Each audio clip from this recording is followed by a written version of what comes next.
Welcome, ladies and gentlemen. We are at the launch of the 2023 Tourism Expo. It is taking place at the Vintu Country Club Resort, and they are hosting us while we are doing the launch today. This year, the theme for the event is Beyond Borders, and the Vintu Country Club is really assisting us this year in making sure that they also attract the clientele, and they will be presenting a market every day of the Tourism Expo. This year we can look forward to a lot of fun events, but you will have to wait and see what that is. For now, we will head over to the highlight package of what happened during 2022.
E-ticket,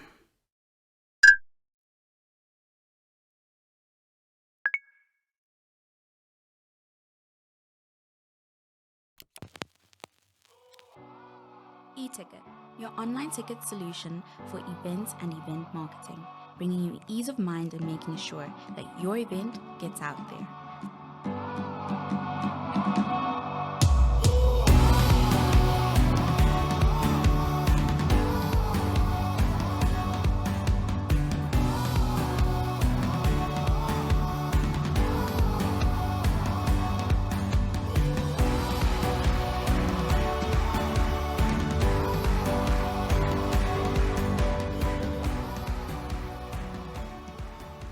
For more information, contact events@nmh.com.na.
Good morning, good friends.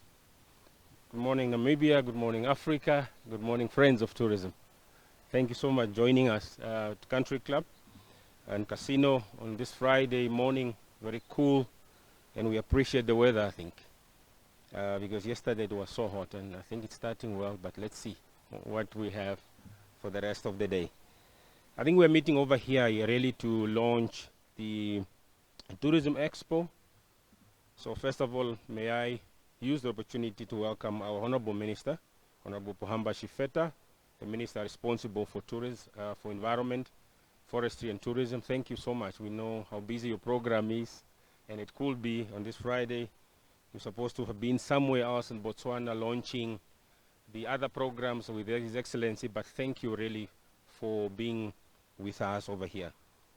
LB Bota, thank you very much as well. I think for being consistent.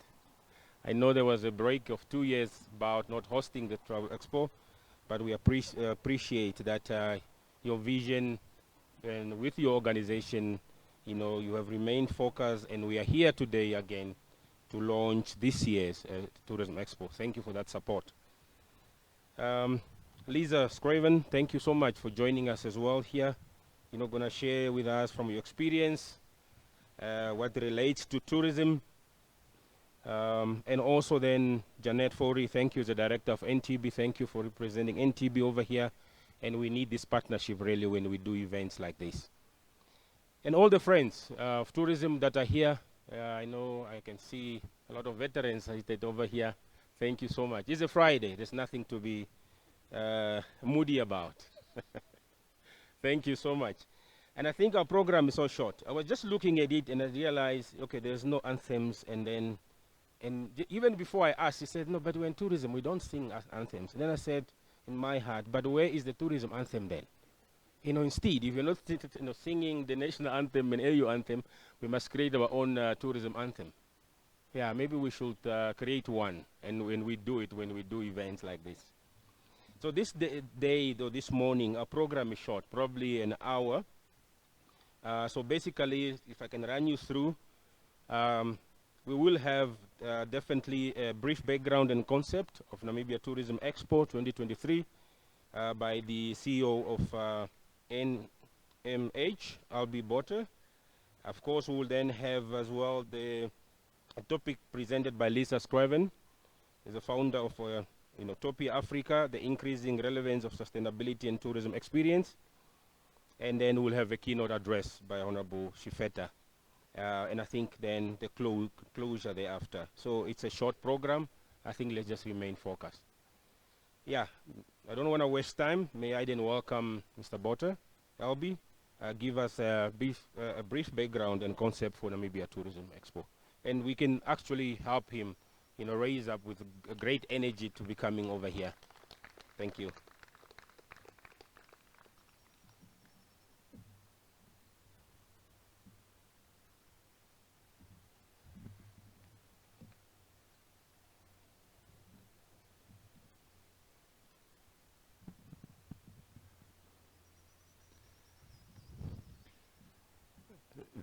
They have the concept called comrades in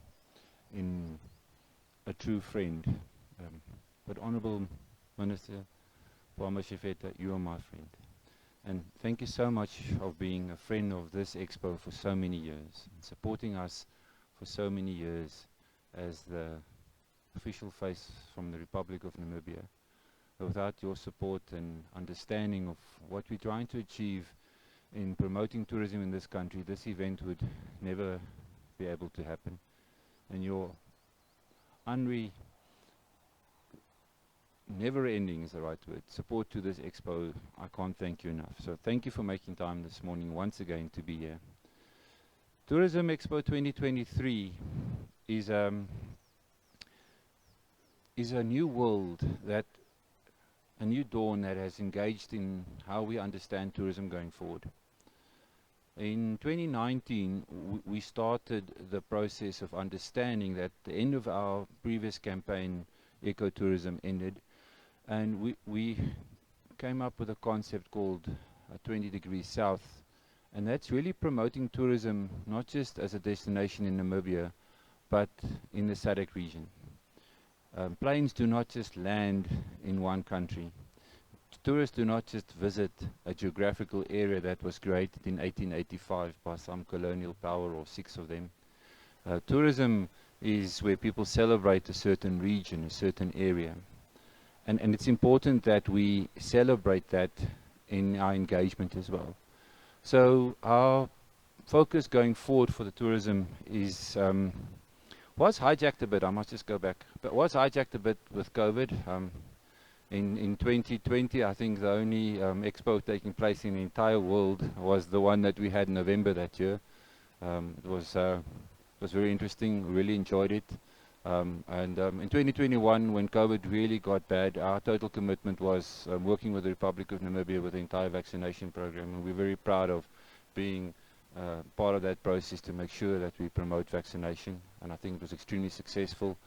And then of course last year November we had the expo again, and the reason why it was in November is because last year February we just did something that, why am I wearing this jacket? Because it's a jacket I wore in 2020 when we still were managing COVID. And I decided that I wanted to put this jacket on again, just celebrating that difficult year. And then I did something very interesting. I put my hand in my pocket, and hold and behold, what do I find? A mask. These masks are hidden all over the place. And I promise you, with everything I got, I did not plant this mask. So dare not put it on my mouth, because it must be full of germs right now.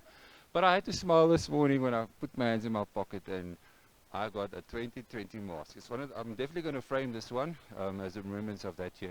So it was really celebrating a world, and we deliberately moved to November last year again because we were not sure in February where we were standing. And when His Excellency the President, which I think was one of the first countries in Africa to say, that's it, we need to move on as a country from a COVID perspective, and he took very firm decisions long before even our counterparts in South Africa. And allowed us to move forward as a country, really helped a lot. But you can't, on the end of February, decide, okay, now we're going to go back to May. Also, what has changed is that the expo in May had a history. It's called the school holidays were in May.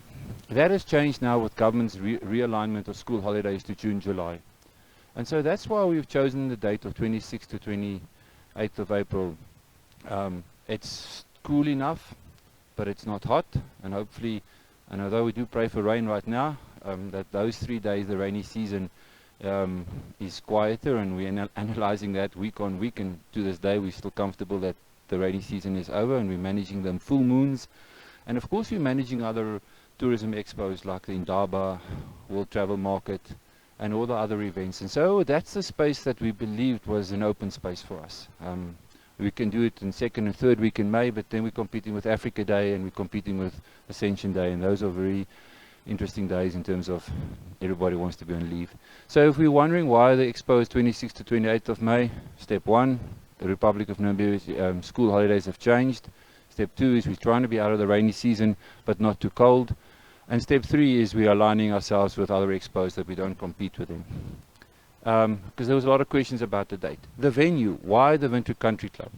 We chose the Windhoek Country Club for the simple reason that there's an interesting dynamics with this expo. On the one side, it is the level of formality, the hall, the expo, the more formalized stands and engagements behind that.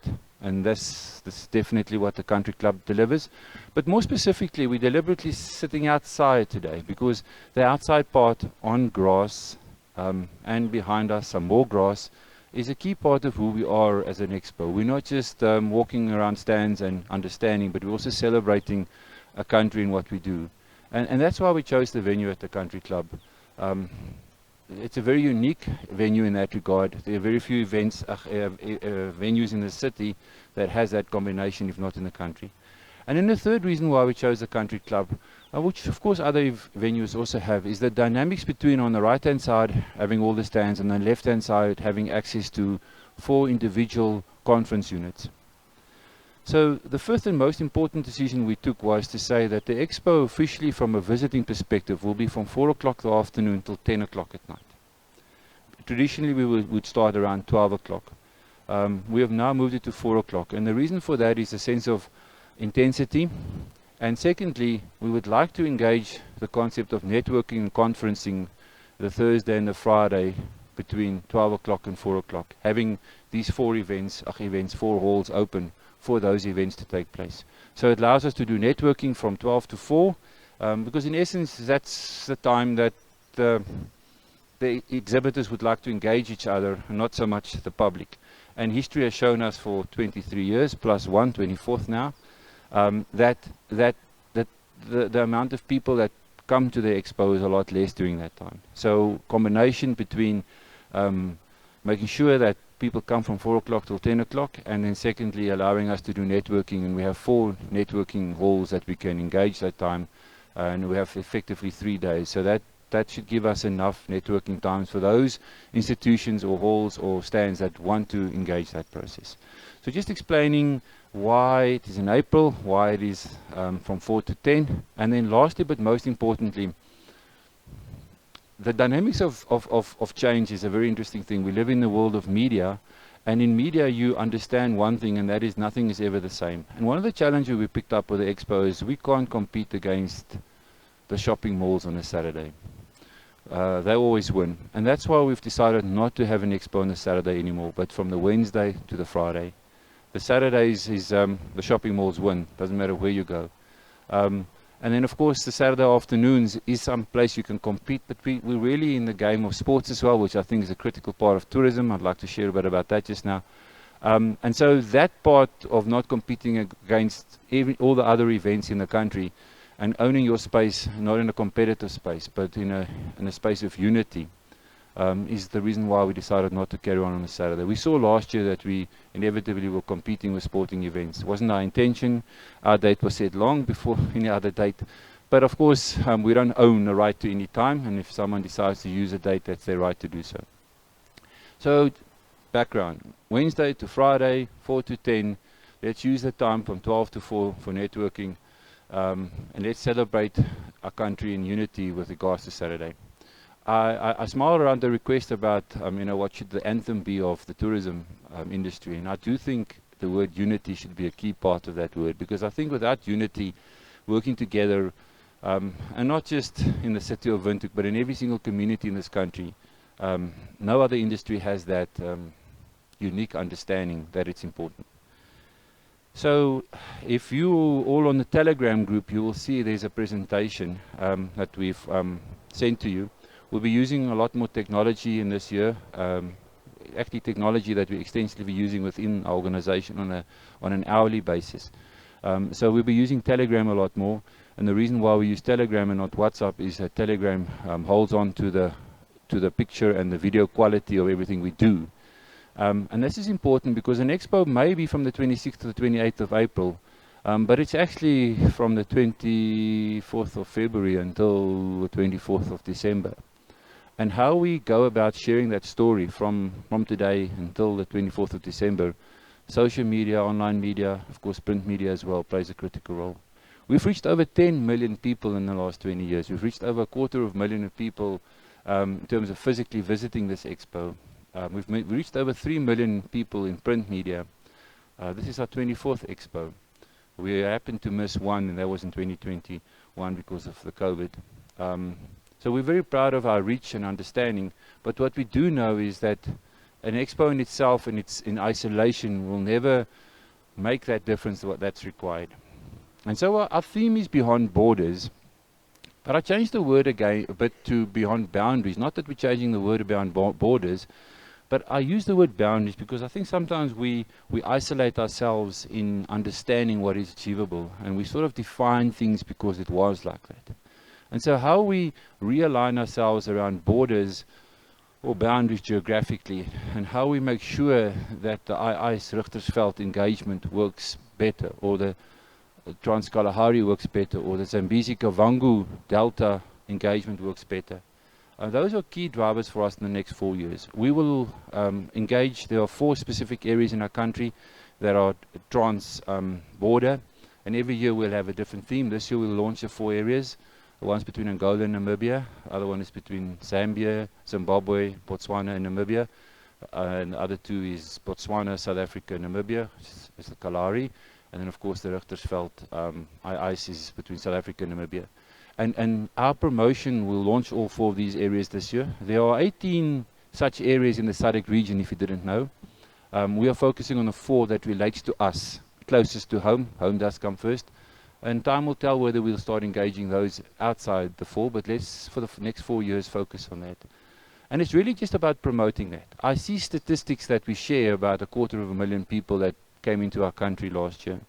Let's start getting stats of how many people were in the Zambezi-Kavango area, how many people were in the II's Richtersveld area, so that we can start zooming in per region how we're working together with other countries as part of the stats. Of course, you still want a 250,000 stat, but you want a lot more than that. You want to start making sure that these regional engagements are working. And I'm an accountant by profession, so I like to manage numbers.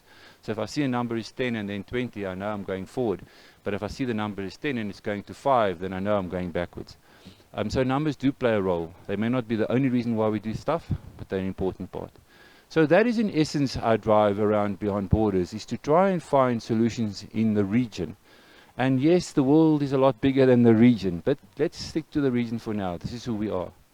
The second thing I think that's important is to understand that logistics is a key part of whatever we do.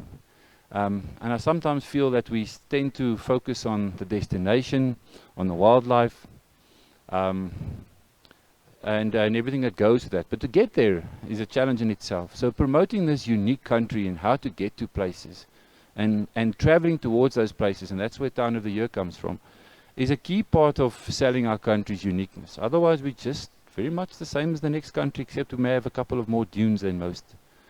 So the experience of getting to a place is wow in our country. Whenever we go to a place and engage a place, it's about that experience getting there. That's the most I remember, is the whole experience getting there. And that's the uniqueness of our country, I think, more than just about any country in the world. And promoting that becomes important. And without the towns being part of that strategy, it gets difficult. So the Town of the Year competition this year will be around how do we help these towns? I think we have about 20 participating around their social media engagement. And how do we make sure that their social media engagement is not, we have street lights, because sometimes the town thinks that having a street light is a tourist attraction. It's a bit more than just having a street light. It's about that uniqueness of that town, and how do we help them to share that information? Because we have wow towns, and relatively to the rest of Africa, we have well maintained our towns. We have well maintained roads, and in relative terms, our towns are 100 times cleaner than just about any town in Africa. So we've done a lot of things right. Let's celebrate that, and by doing that, bring tourism to the towns. It's a critical part of what we must do. And so we'll be celebrating and working with these towns as part of this promotion of communities. I think the most successful thing that Namibia has done in world terms is how we've been able to work with conservancies and promoting these conservancies and making sure that they're part of the tourist solution. It's just a wow story to tell, and we'll carry on telling that wonderful story. But what we want to do with this expo as well is to put these communities in touch with social investment institutions in the country that may be focused on tourism, but mostly focused on education. We're working very closely with the Namibia Wetlands Association around promoting education in the Zambezi region. And we really like to duplicate that in all 14 regions. It's really a wonderful wow story of making sure that early childhood development in these conservancies is not just a dream, but a reality. And so we will be having a session at the expo to promote this linking between these social investment institutions and working with communities too, so that we can make sure the money gets to these communities as well from a social investment perspective, and not just in the city of Windhoek. So that is definitely part of our plan. And then lastly, we will be celebrating this year our achievements around Responsible Tourism Awards. We'll be celebrating our achievements around the bridal competition, which in essence is a conferencing strategy. And by doing all of this, hopefully the expo is not just a point of networking, but also a point of creating more opportunities for us to build tourism. The last point I'd like to make is that last year we spent over 500 hours promoting sports in this country through live broadcasting. Sport is a critical part of tourism, especially Namibian tourism, where Namibians move from space to space. We have some of the largest gatherings of people together in one town or city in Africa. So we are doing a significant amount of promoting local tourism in the name of sports. It's just wow. And how we go about that more and more to promote local tourism is something that we will at the expo also celebrate, to make sure that sports and tourism becomes a reality. And of course, it does come down to accommodation, it comes down to food and beverages, it comes down to fuel, because sometimes we forget that even fuel is part of tourism. But most importantly, what it means is that we're taking tourism to the towns. It's no secret that our towns are struggling financially, and tourism has most probably, with agriculture, the biggest impact on making a difference. So allow us this year to celebrate this expo from a networking perspective, from a functional perspective, from a Beyond Borders perspective, and really be part of this wonderful country and its solutions that it has and continues to give. Thank you so much for being here this morning, and please make sure that the dates 26th to the 28th of April is open on your calendar to be here. Thank you very much.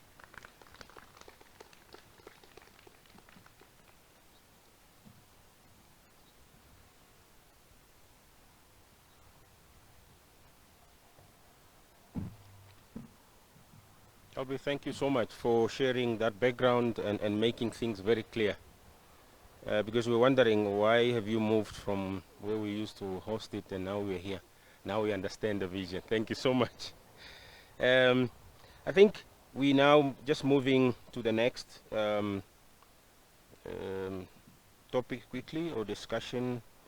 Now we started off travel, tourism, started off with ecotourism, concept like wildlife tourism, and so many. And now we're discussing issues of sustainability in tourism, and of course with green tourism and so on. I think it's so important really that when we're discussing tourism, we consider the aspect of sustainability. And with us is an expert to just come and share with us as well as what is going on with this sustainability in tourism. What is it that we need to take care of so that then it's there tomorrow? So Lisa Scriven is a co-founder of a Namibian registered Utopia Africa that focuses on capacity building and business support to embrace sustainability as a new norm for tourism development and communication. So she's an official sustainable tourism coach and advisor for green destinations, travel life for tour operators, and fair trade tourism. Of course, she is also the deputy chair of the Global Sustainable Tourism Council Assurance Panel. Of course, with that 20 years experience in the region, she has worked with many companies, 200 tourism business companies, government agencies, and associations, just to define and make sure that they achieve the aspects of sustainability in the tourism sector. So Lisa, please share with us as how do we get our tourism sustainable beyond our lives, beyond us, so that the next generation can also enjoy what we're enjoying even much more. Thank you. Help me welcome to the podium.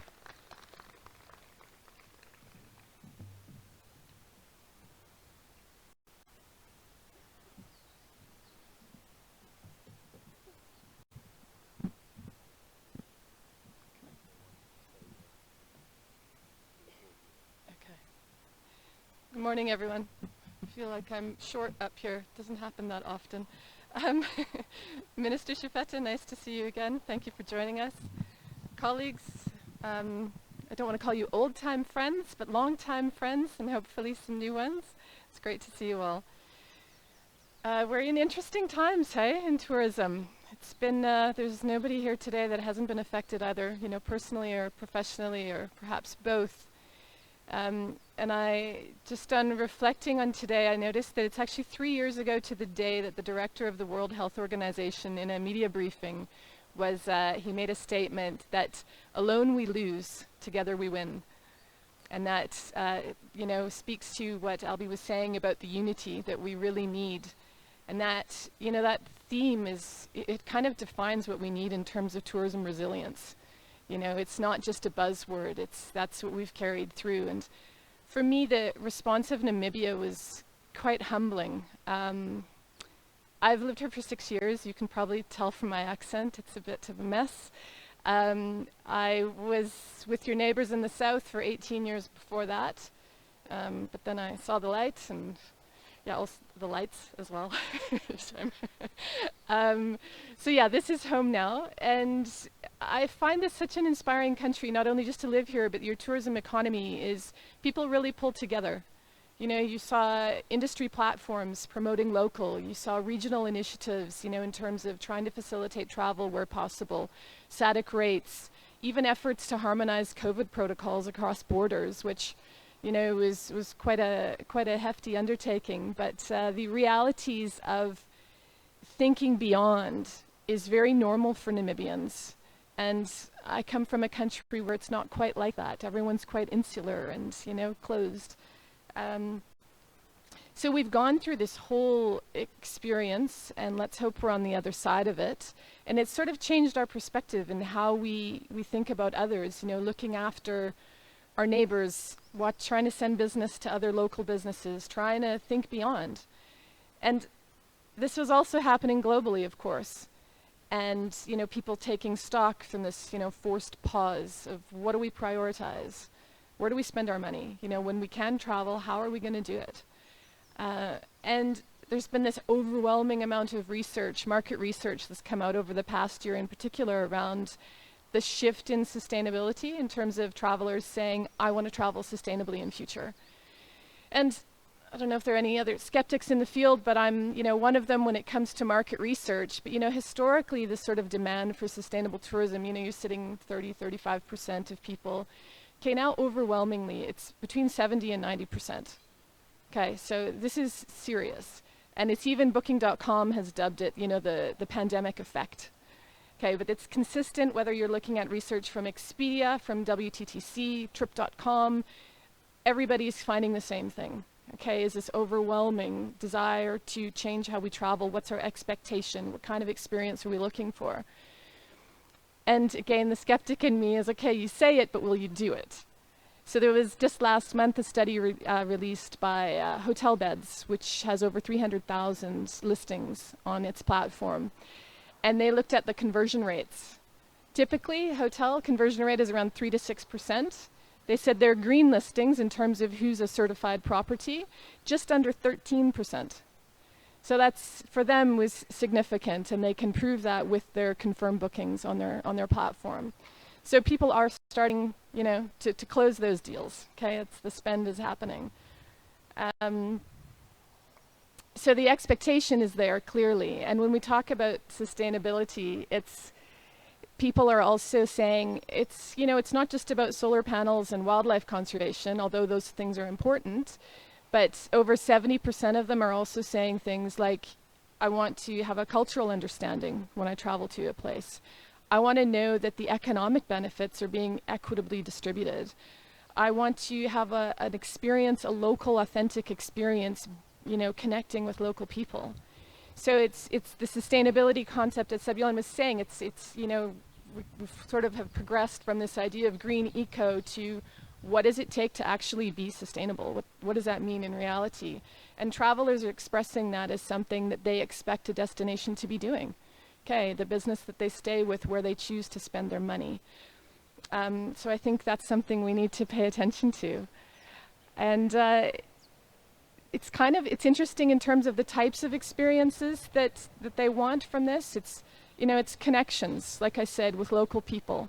So that opens up opportunities in terms of market development for longer stays. You know, will people dig in a little bit more to learn more about this unique little town in, you know, off the track a little bit on the journey to the big dunes. It's about things, participation and activity. Okay, it's less now about watching and seeing and more about doing. Great that you're going to play music for me, but how about you teach me how to play that cool instrument? Okay, or, you know, do a dance. Can I dance with you? You know, like this is what people want to do. They want to really engage. Tradition is actually also high on the list in terms of experience demands. Opens up huge opportunities for handmade, homemade, all natural, and agritourism as well. Okay, traditional living off the land. How can we pull that experience into the travel portfolio, if you will? There's also unique food experiences. What can I find here? What's the USP? What's unique that I can, you know, taste that's grown only here? Okay, there's also exploring. People really want to explore a lot more. Okay, you've got your big destinations, you know, your flagships, if you will, but getting them off the beaten track. Okay, that's also distributing benefits more broadly, but then repeat business. Okay, you've got a chance for a return customer, which is an easier sell, right, than your initial sell. So all these kinds of things, and then self-care, also wellness. Okay, locally produced, you know, fresh seasonal produce that can feed into that concept. Getting out into nature, Okay, these are all the demand kind of things, but where, you know, it feeds into the ideas of sustainability. They're complementary. So people want to go home feeling rejuvenated, but they also want to know they've had a positive impact, and they want the stories. Okay, it's not just, yeah, I was on holiday for 2 weeks. What's next? Okay, we want to really create those experiences that they can tell stories about.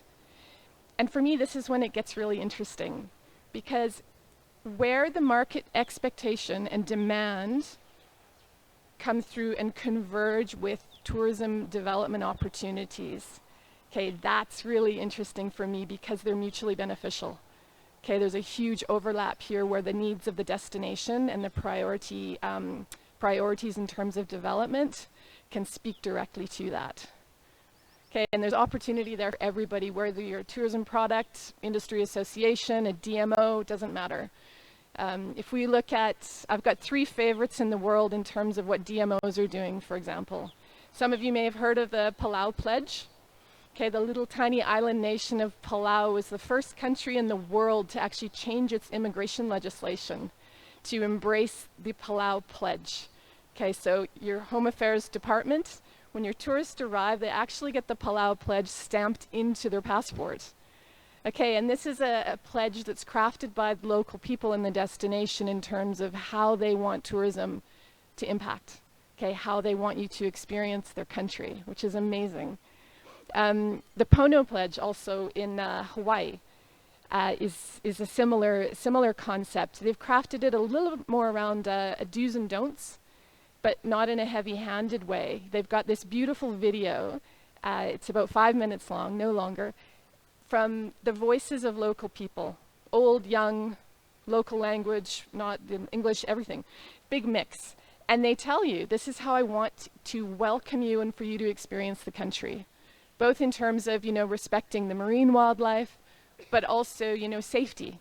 Please take care when you're hiking the volcanoes. You know, we want you to have a wonderful experience. So it's really told in this beautiful laughter and welcoming, warm language, but it does speak to the do's and don'ts at the same time.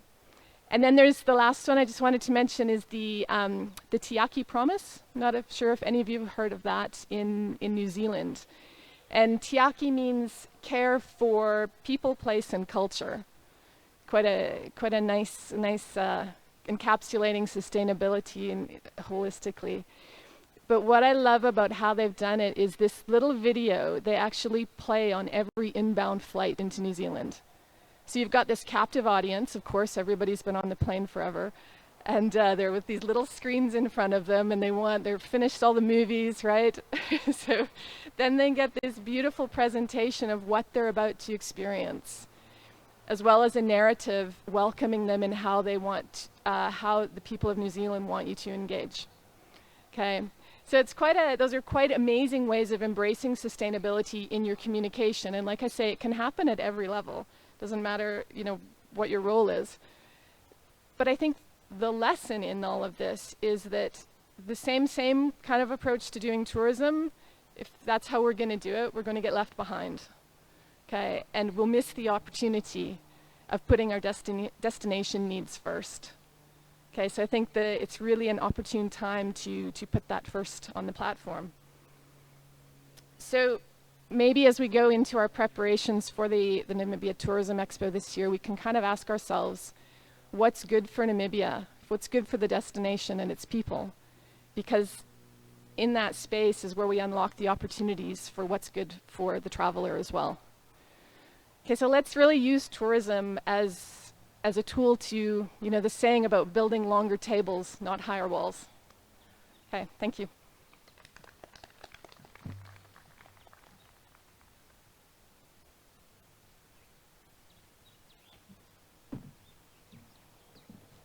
Thank you, Lisa. I think that was very informative.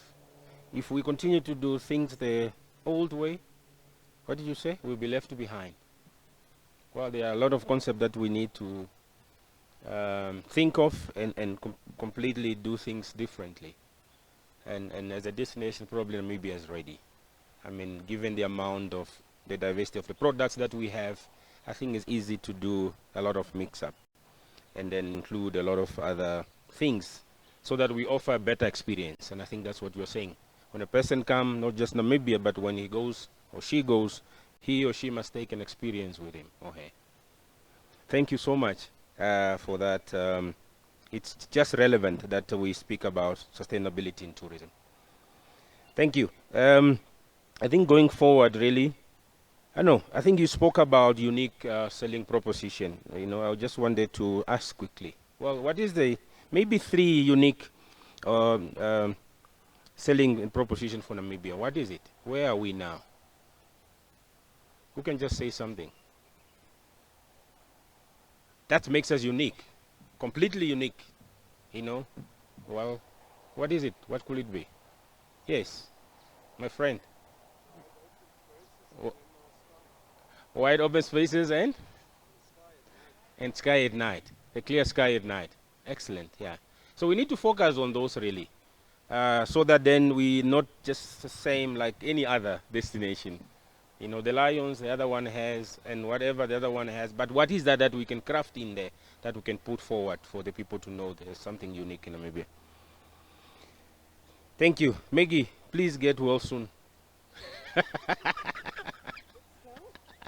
Get well soon. Thank you so much, but wishing you a speedy recovery as well. Thank you. I think going forward really is our keynote address by Honorable Pohamba Shifeta. We know, how fond he is about this sector. His heart is here. And recently I just had an engagement with the people from youth. And they were asking, no, we're struggling to create employment. What is that we can do? And I said, well, maybe there are only 2 sectors really that we can put forward. And I said, well, I'm from tourism, so one of them is tourism, because you can employ even people without degrees and all the other master degrees and so on. And then I said, secondly is agriculture. I said, but where are you as youth? All the agencies of youth, you are not a tourism event. So how do you want to create employment for youth when you are not a tourism? So you need to understand that tourism, I think, is one of those sectors that can create a lot of employment.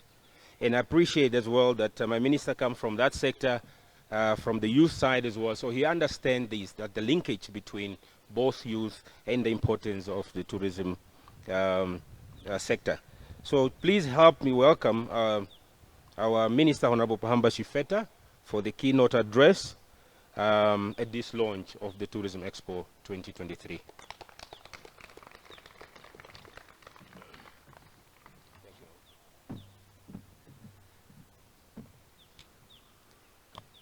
Thank you very much, Director of Ceremonies. I am very much privileged to be here this morning. Some of you haven't seen you for a couple of years now, 2-3 years, after this devastating COVID pandemic. But welcome. Director of Ceremonies, I don't see NTB here. I don't know whether they're here. Oh, they're here. Okay, thank you. Thank you, you're here. You must be here. You are the organization that is supposed to be in the middle of this. Albi, my friend, thank you very much for very good word about tourism and also how to move forward, because we need to move after this COVID-19 pandemic, how we extricated from this. It was a very excruciating journey, and all of us, it was very, very excruciating journey, and we experienced that very excruciating journey, and no one in the sector will forget about it. But here we are, those of us who survived. We must thank God for this and also move forward, and now know exactly that anything can happen in the world, anything can happen in our life that can disrupt our livelihood and daily activities. of each and every one of us. Chairperson of Panetta and the entire executive present here, captains of the industry, distinguished invited guests, members of the media, ladies and gentlemen. I'm very much delighted to be here this morning and equally grateful for your attendance, which amplifies your keenness to revive the tourism sector to its former status prior to COVID-19 pandemic. Your presence is a display of the sector's significance to you and to your companies, people's lives, as well as the national economy at large.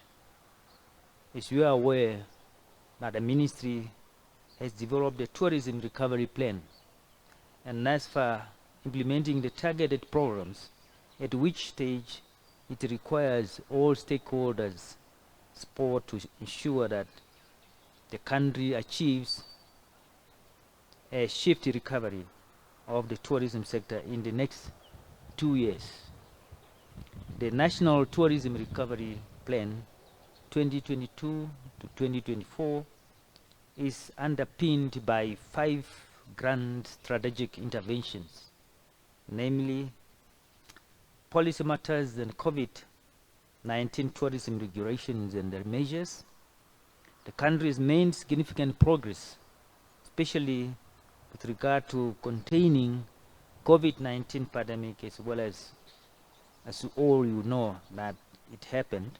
The ministry will, in 2023, this year, embark on the revision of the national tourism policy of 2008 to bring it up to the level where we wish to be, with also the prevailing business as well as the economy, and also the social environment in Namibia. The other intervention is on the online marketing and the promotion campaigns very aggressively. The government, through its agency, Namibia Tourism Board, has already embarked on the domestic tourism campaign in the country and a global marketing campaign at the international road shows in Europe during the course of last year and early this year. This effort will continue during the remainder of the year, and to ensure that Namibia is marketed everywhere as a non-disputable destination of choice for leisure, adventure, and also for business travel. And the Namibian brand remains prominent and attractive in the global tourism source market. Intervention number 3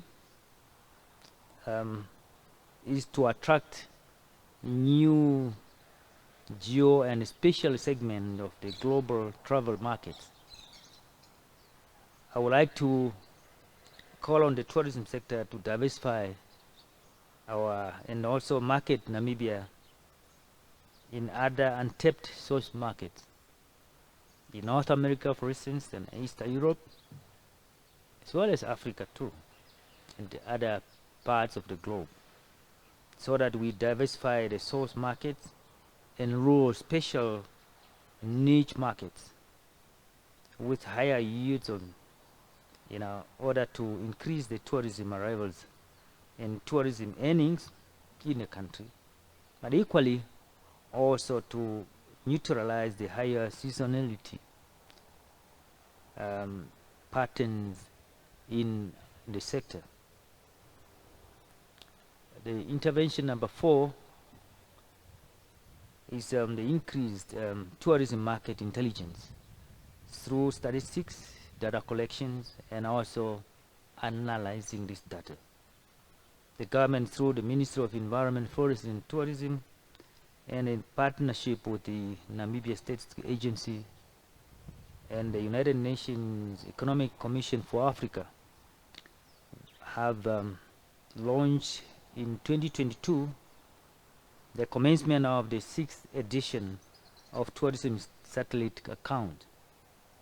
Consequently, the Ministry of Environment, Forest and Tourism has established a National Technical Committee to spearhead the compilation of this process. The Tourism Satellite Account Committee comprises of both public and private sector, namely Namibia Statistics Agency, Bank of Namibia, Ministry of Finance and Public Enterprises, Ministry of Labor, Industrialization, Industrial Relations and Employment Creation, academic institutions such as UNAM, NAS and the IUM, Namibia Airports Company, and Namibia Tourism Board, as well as the tourism private sector such as FANATA, Han and TEA. Ladies and gentlemen, I am pleased to inform you all that the first round of both inbound and outbound tourism survey was completed during the tourism hire season in October last year. The final round is planned to be completed during the current tourism law season just before June this year. The ministry hopes to complete and launch the final tourism satellite account report later this year, just probably around October, November. Intervention number 5 is to improve accessibility and connectivity to Namibia. The government continue to work with other partners such as Home Affairs, Immigration, Safety and Security, and Namibia Investment Promotion and Development Board to improve the visa regime in Namibia, especially the possibility of expanding the issuance of visa upon arrival to other passports, as well as visa being issued at Walsh Bay Harbor entry point, and the nomad visa program to improve access of legitimate visitors to our country. I'm equally pleased to observe the reintroduction of airlines in our skies since last year. We had Qatar Airways, and recently South African Airways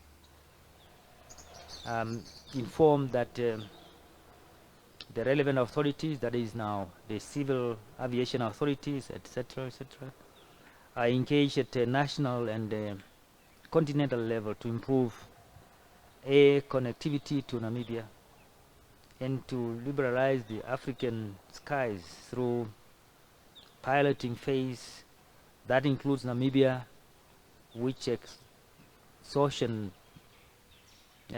might allow few more airlines landing in Namibia in the very near future, in these 2 years.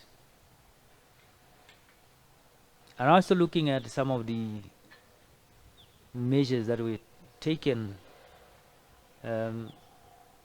we have the Kavango Zambezi Transfrontier Conservation Area. We have 5 countries: Angola, Botswana, Namibia, Zambia and Zimbabwe. We are trying to work on the Univisa. That will work for us because we are not everywhere on this planet. And right now, the 2 countries, Zambia and Zimbabwe, they are piloting this, and it works well. We went to experience that as ministers of the 5 countries just to test how it works. You get in Zimbabwe or in Zambia, you don't need to have your passport to go to another country, Zambia or Zimbabwe, vice versa. So you literally just pass like from here to Okanja. And that works well because sometimes we have experienced tourists who want to come here, but the problem is they have to access visas somewhere far, not in their country. And I say most of these tourists, they are busy men and women, probably businessmen, women, just giving your pass or sending your passport to another country. It does not really augur well. So if you live in Ukraine and you have to send your passport somewhere else, and given that you want to get out of Ukraine and have a relief somewhere where you have peace, like in Namibia, it doesn't really work well. And where we don't have embassy or any authority to assist, the rest of the 4 countries will have, and that works well. So you basically, if you want to go to one of the countries, the 5 countries, you get to the embassy or any authority of these 5 countries, and from there you can now visit all the 5 countries, and it will work for us well. And it's also going to promote that area, Kavango Zambezi transfrontier area, which is a tourism hub, especially for Namibia. For the past 2 years, it was very gloomy for this sector, but the future looks promising.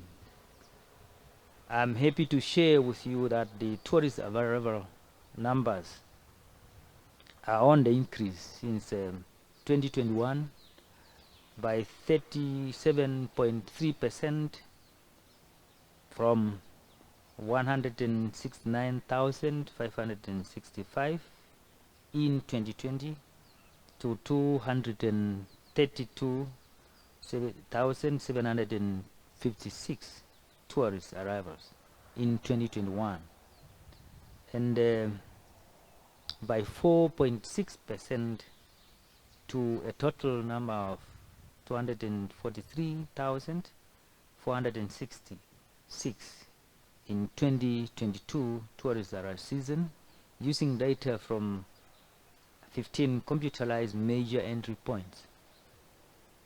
This growth is commendable considering the negative impact of COVID-19 pandemic in 2020 on the tourist sector globally, and also in Namibia, since it started in 2019, the late 2019.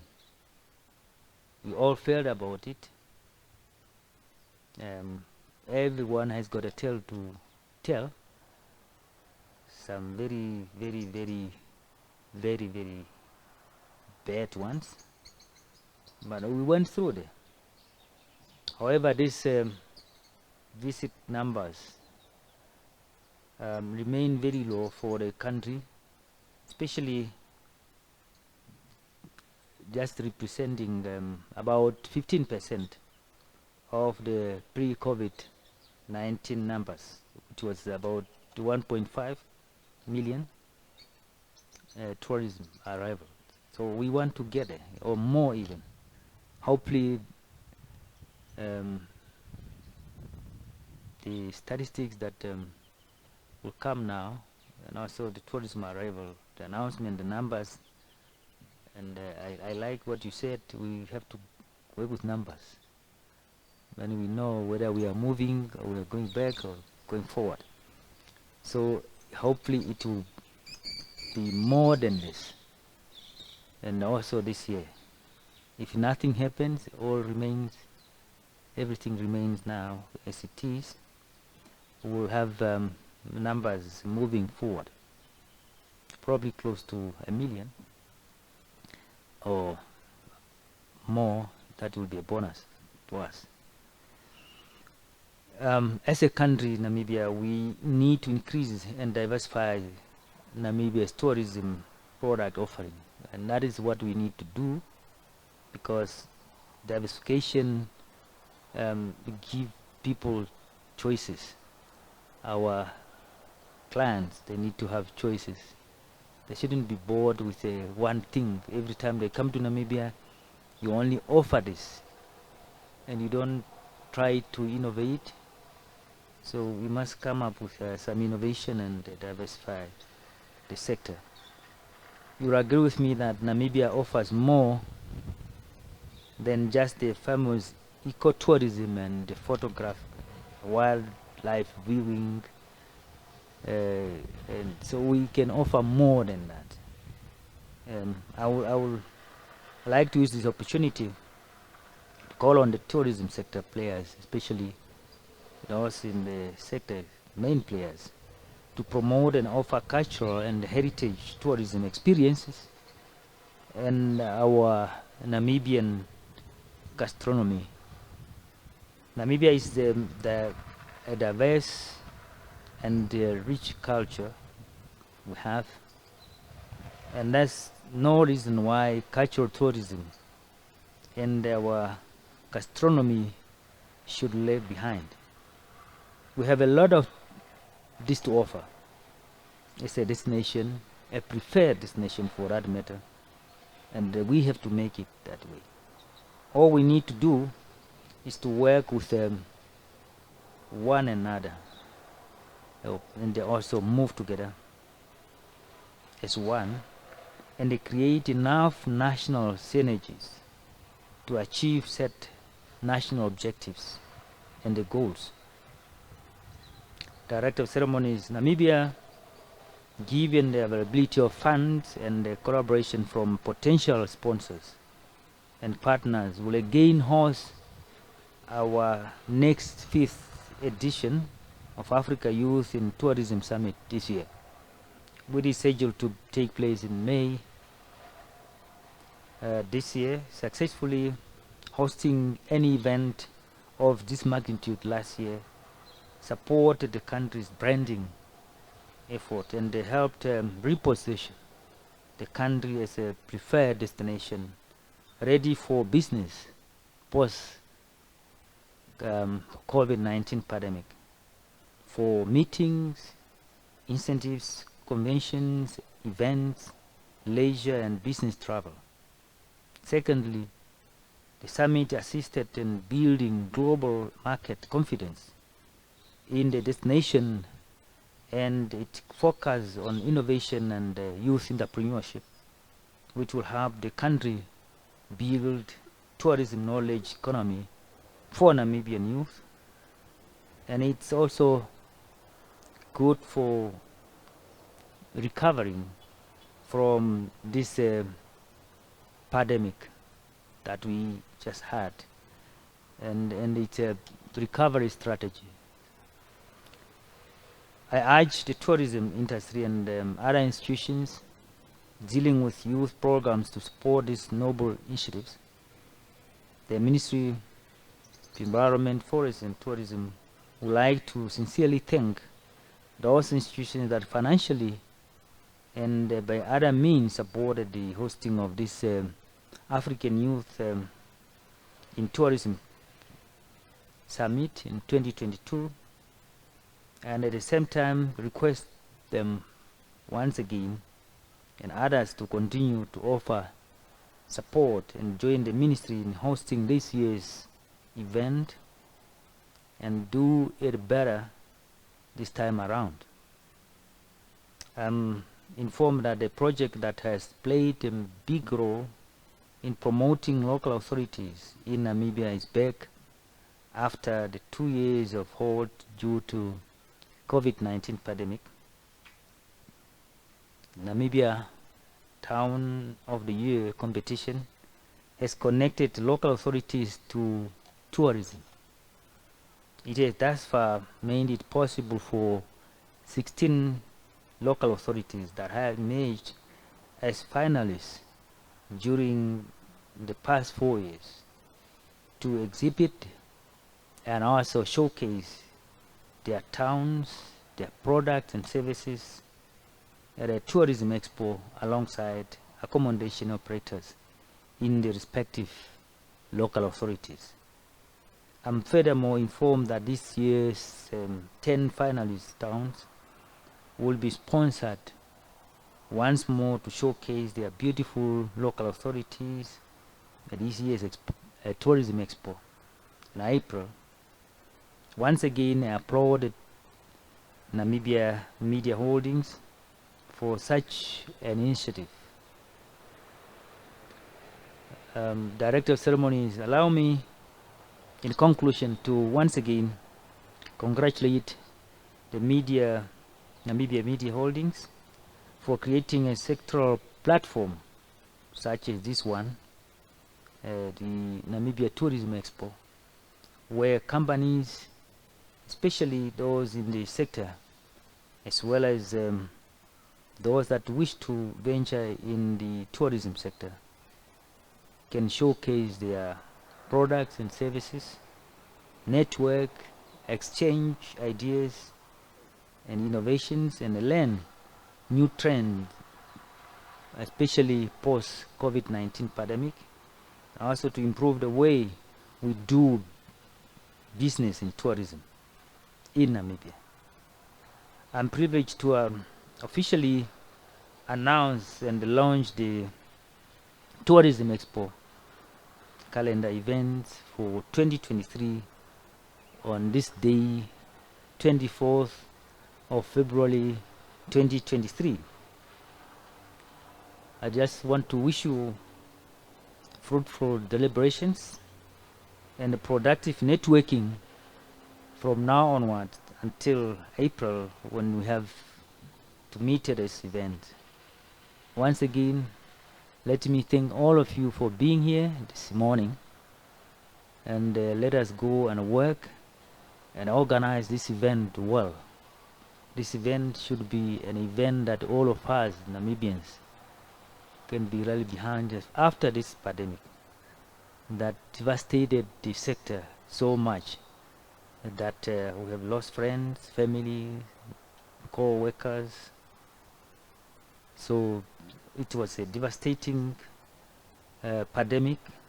So now we have to rejoice that things have changed, and we have a breeze now. We have a relief, can breathe nicely. No more with this mask that I hated so much. I hated it so much that you have to put it like you put I bring us to a horse. So you have every time to put on it. I always complain about it. I used to complain. I said, no, it suffocates me because I can't breathe properly with this. And I eventually, this is where we are now. So no mask here. You can see everyone.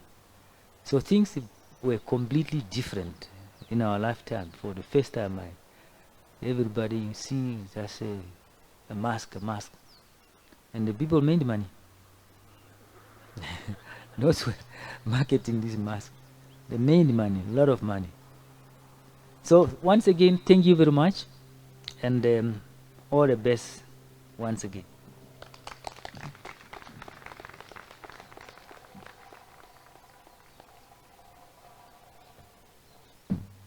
Thank you, Honorable Boamba Shifeta, our Minister responsible for Environment, Forestry and Tourism. Thank you so much really for sharing with us and the entire industry the event that's coming, how important it is and why we need to support it, and also then the other events that are coming through the year. We appreciate. May I now share with our NTV viewers, I think to keep following on Namibia Media Holdings Facebook, after I think we go off live. May I now use this time, the following 2 minutes, to just call on Janet Fori, who's a director on the NTB board, just to give a vote of thanks. Janet.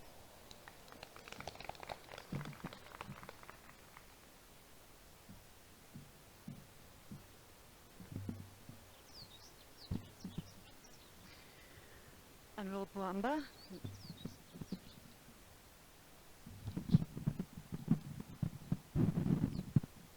Thank you.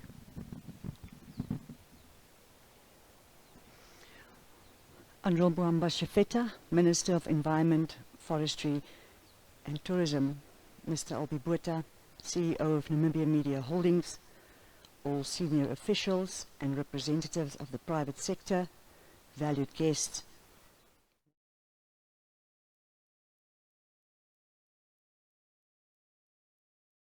It is my privilege to have tasked to propose a vote of thanks on this momentous occasion.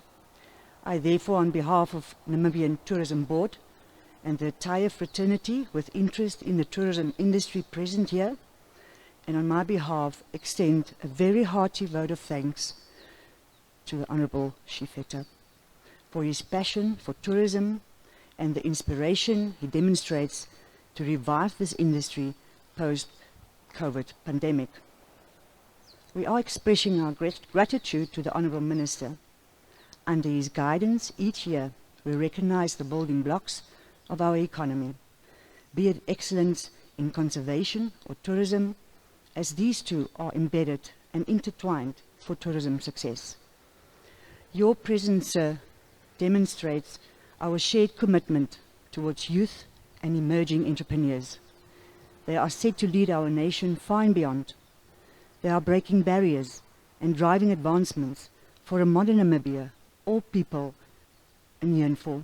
Ladies and gentlemen, through you, sir, we wish to express our profound appreciation to the Government of the Republic of Namibia for us to witness today a whole-of-government approach, consolidating different sectors and fields to celebrate our land of the brave.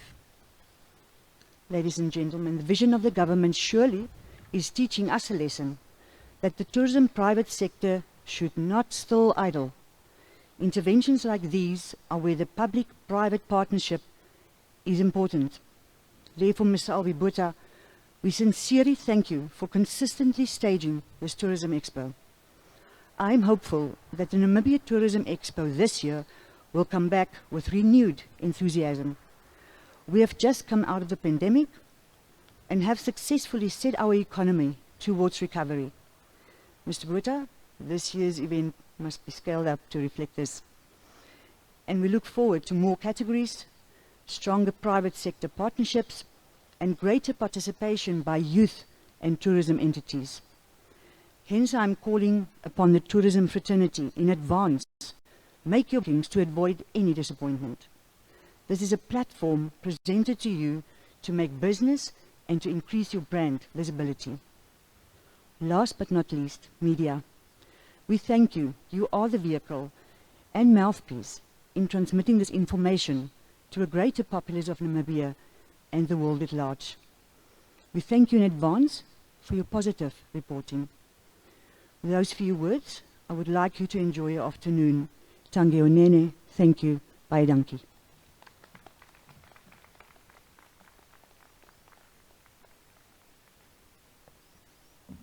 Thank you so much for vote of thanks, and I think each one of us is appreciated.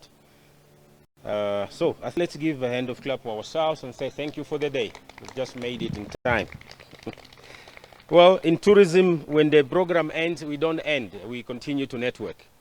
So use the next few minutes really to network. I'm around, talk around what is there in tourism and how we can improve things. So may I now ask ourselves, I think, to stand, and then I thought there's champagne. I was waiting to, just toast. That's what we do in tourism very well. Thank you. There is, eh? Yes, there is on the other side. Thank you so much for everyone for coming. Thank you.